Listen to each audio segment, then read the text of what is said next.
Կյանքի խոսքեր։ Ապա կրկին հայտնվեցի դատաստանի մեծ դահլիճում, այն նույն դռան առջև կրկին կանգնած։ Ես դեռ էլի մի քիչ շշմած էի այն բանից, ինչ որ տեսա հարթավայրի եզրից, բայց նրա խոսքերը դեռ հնչում էին իմ մեջ։ Սերը կրկնում էի շատ անգամներ։ Ես չպիտի մոռանամ սիրո զորությունը։ Սիրո մեջ կատարյալ խաղաղություն կա, սիրո մեջ քաջություն կա, սիրո մեջ զորություն կա։ Ես նայեցի դռանը։ Գիտեի, որ դա նրա եկեղեցու մուտքի դուռն է։ Գիտեի, որ ամրոցները, որոնց մասին ասում էր իմաստությունը, եկեղեցիներն են և շարժումներ։ Ես սկսեցի մտածել այն հարանվանությունների ու շարժումների մասին, որոնք որքան գիտեի պատրաստված էին այն բանի համար, ինչ տեսա։ Ես սկսեցի խորհել իմ ճանաչած հոգևոր հետազոտողների մասին։ Նախկինում երբեք նրանց մասին այդ կերպ չէի մտածել։ Այդ ժամանակ նրանք կրկին այնպես երևացին, ինչպես այն մարդկանց մեծամասնությունը, որոնք այնպես էին ուժասպառվել ճակատամարտից, որ ջանք էին անում միայն դիմանալ և անորոշ հուսահատության մեջ նույնիսկ մարտնչում էին միմյանց հետ։ Ես հիշեցի այն մարտը, որ տեղի ունեցավ լեռան վրա։ Թշնամին քրիստոնյաներին էր օգտագործում գրոհելու այն քրիստոնյաներին, որոնք փորձում էին մագլցել լեռան վրա։ Չնայած այդ ճակատամարտը վերջին հաշվով շահվեց և քրիստոնյաների մեծամասնությունը ազատագրվեց մեղադրողի ուժերից, ես գիտեի, որ այդ մարտից ստացած վերքերը բուժելու համար երկար ժամանակ կպահանջվի։ Շատերը այնքան երկար էին եղել մեղադրողի ազդեցության տակ, որ մեղադրելը նրանց բնույթի մասն էր կազմում, և ժամանակ էր պահանջվում, որպեսզի նախքան նրանց բանականությունը նորոգվելը, իրենք ազատվեին այդ աղտից։ Գիտեի, որ միասնության հասնելու համար եկեղեցին դեռ երկար ճանապարհ պիտի անցնի։ Ինչից պետք է սկսենք, խորհրդածում էի ինքս ինձ։ Ինչ կկարողանամ անել, երբ ներս մտնեմ այդ դռնով։ Դու չպիտի սկսես, դա արդեն ավարտված է, պատասխանեց իմաստությունը։ Խաչի վրա ես ավարտել եմ իմ ժողովրդի միավորումը։ Թեև այնպես է երևում, կարծես թշնամին հաղթում է խաչի ժամանակներից սկսած, իրականում նա միայն աշխատել է այն ծրագրով, որը իմ հայրը և ես ունեինք ամենասկզբից։ Երբ քարոզում ես խաչը և ապրում նրա զորության մեջ, դու կատարում ես իմ կամքը։ Ովքեր որ ինձ են ծառայում, այլ ոչ ոք իրենց սեփական մղումներին, նրանք շուտով կճանաչեն միմյանց ու կմիավորվեն մեկտեղ։ Ովքեր որ Աստծո ճշմարիտ երկյուղն ունեն, նրանք չեն վախենա երկրի վրա ոչնչից։ Ովքեր որ իմ երկյուղն ունեն, նրանք չեն վախենում իրարից, այլ սիրում են իրար և միասին նստում են իմ սեղանի շուրջը։ Ես քեզ կանչել եմ տեսնելու, և դու կտեսնես, թե իմ արքայությունը ինչպես կգա։ Սատանան վայր է գցվել երկրի վրա և կգա մեծ կատաղությամբ, բայց մի վախեցիր նրա կատաղությունից, քանի որ ես պատրաստվում եմ իմ բարկությունը բերել բոլոր անօրինությունների վրա։ Չարը և բոլոր նրա հետևից գնացողները շուտով կիմանան իմ բարկությունը։ Այս ամենը դու պիտի տեսնես, բայց նրանցից չպիտի վախենաս, որովհետև ես իմ ժողովրդի մեջ եմ կենում, և ես ամենամեծն եմ։ Քանի դեռ ինձ ես նայում, դու չես վախենա։ Եթե վախենում ես, ապա այն պատճառով, որ չես նայում ինձ։ Երբ մարդկության չարությունը լրիվ միավորվի սատանայի հետ, երկրի վրա կիջնի մեծ տառապանքի ժամանակը։ Այն ժամանակ ամբողջ մարդկությունը ու ամբողջ արարչությունը կհասկանան ըմբոստության ունայնությունն ու չարիքը։ Այդ նույն ժամանակ իմ մարդիկ լիովին կմիավորվեն ինձ հետ, և իմ մեծ լույսը կդիմակայի մեծ խավարին։ Նրանք, ովքեր անօրինության մեջ են քայլում, կընկնեն խորին խավարի մեջ։ Նրանք, ովքեր հնազանդության մեջ են քայլում, կփայլեն երկնքի աստղերի նման։ Հեզությունն ու հնազանդությունը միշտ ինձ մոտ են առաջնորդում, քանի որ ինձ մոտ ես եկել, դու կտեսնես ու կհայտնես իմ փառքը, Երկինքն ու երկիրը կտեսնեն տարբերությունը լույսի ու խավարի միջև։ Դու կանչված ես խավարի և լույսի միջև ապրելու համար, որպեսզի խավարի մեջ ապրողներին կանչես դեպի լույսը։ Նույնիսկ հիմա էլ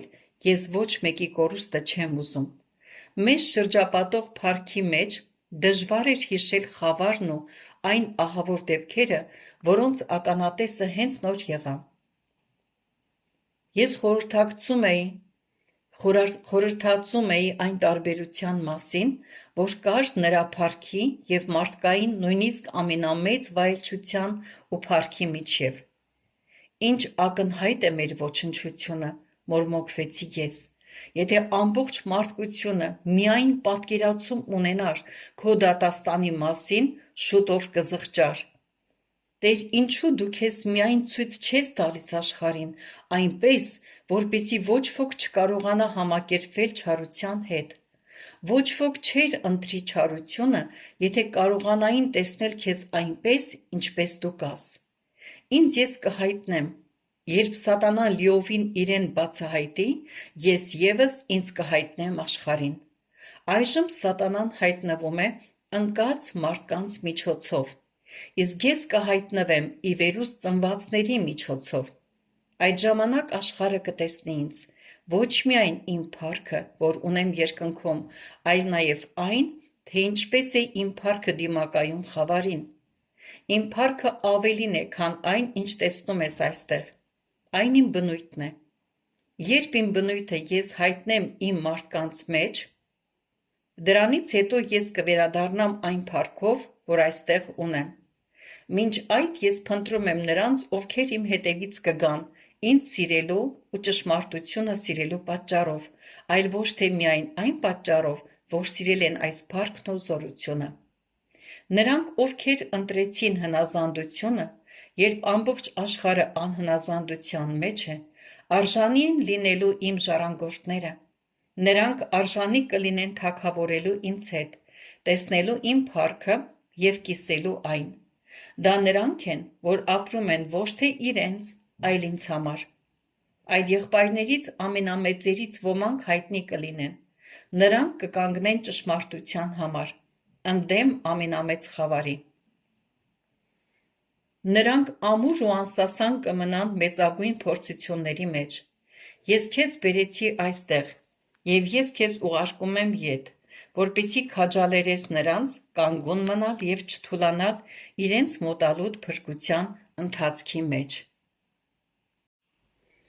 Նաև ես քեզ ետ եմ ուղարկում, որպեսզի զգուշացնես անհոգներին։ Սատանան տեսավ իմ հոր փառքը ու դիտեց այն անհաշիվներին, որ ծառայում էին նրան, բայց միևնույն է, ընկավ։ Նա ընկավ, որովհետև փոխանակ ապավինելու հորը սկսեց հավատալ փառքին ու զորությանը, այն բանին, որ հայրը դրան կկիսի իր հետ։ Ում որ վստահեմ զորություն ու փառք, որոնք իրենց հետ կկիսեմ այդ ժամանակի մեջ, նրանք իրենց հավատքը պիտի դնեն ոչ թե այդ բաների, այլ ինձ վրա։ Ճշմարիտ հավատքը երբեք ձեր անձերի մեջ չէ, ձեր իմաստության ու զորության մեջ չէ, որ տվել եմ ձեզ, ճշմարիտ հավատքը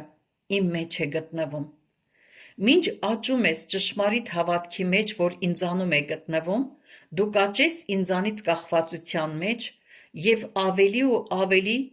քիչ կհավատաս քեզ։ Ովքեր որ սկսում են հավատալ իրենք իրենց, անընդունակ են կրելու իմ փառքի և զորության ծանրությունը։ Նրանք կարող են ընկնել այնպես, ինչպես ընկավ սատանան։ Իմ զորությունը կատարելապես դրսևորվում է տկարության մեջ, բայց երբեք չպիտի մոռանաս, որ ինքդ քեզանով դու թույլ ես ու անգիտակից։ Ովքեր որ արժանի են թագավորելու ինձ հետ գալիք դարաշրջանում, նրանք դա կապացուցեն, երբ կծառայեն ու կհավատան ինձ, ապրելով խավարի ու մարդկային մարմնի տկարությունների մեջ։ Նույնիսկ մեծագույն հրեշտակները հաճույքով կխոնարհվեն նրանց առջև, որ կստուգվեն այս եղանակով։ Հրեշտակները հիանում են այդ մարդկանց տառապանքներին ի տես։ Այդ մարդիկ տեսել են իմ փառքի այդքան քիչը խավարի ժամանակներում, անսասան մնալով ինձ համար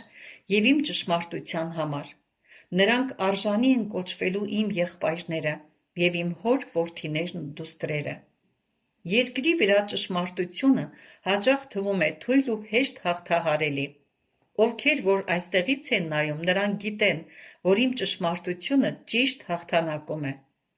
Իմ ոտքի կանգնելու և դատաստաններս երկրի վրա բերելու ժամանակը միայն հետաձգված է, որպեսզի իմ եղբայրները կարողանան ապացուցել իրենց սերը իմ նկատմամբ, ճշմարտության կողմը կանգնելով ցանկացած գնով։ Իմ ճշմարտությունն ու ողորմությունը հավիտենության մեջ կգերակշռեն, և այնպիսին կլինեն բոլորը, ովքեր կենում են իմ մեջ, որովհետև սիրել են ճշմարտությունը։ Նրանք կփայլեն, ինչպես այն աստղերը, որ իրենց պատվին են շինված։ Մինչև Տերը շարունակում էր խոսել, դա նման էր կենդանի ջրի մաքրող հեղեղի։ Ժամանակ առ ժամանակ ես ամոթ էի զգում, որովհետև նույնիսկ այստեղ նրա փառքի ներկայության մեջ ես նույնքան տկար էի ու հեշտությամբ շեղվող, ինչպես երկրի վրա, բայց այժմ, երբ նա խոսում էր ինձ հետ, նրա խոսքերը այնպես էին մաքրում ինձ, որ պայծառություն էր գալիս իմ մտքին, որը ավելին էր, քան պարզապես մտավոր աշխուժությունը։ Որքան ավելի ես մաքրվում, այնքան ավելի էին նրա խոսքերը կարծես թե պայթում մաքրագործող փայլատակումով։ Ես ոչ միայն տեսնում էի նրա փառքը, այլ նաև զգում էի նրա փառքը իմ ներսում։ Իր ներկայության մեջ ես ոչ թե պարզապես լսում էի ճշմարտությունը, ես ներծծում էի այն։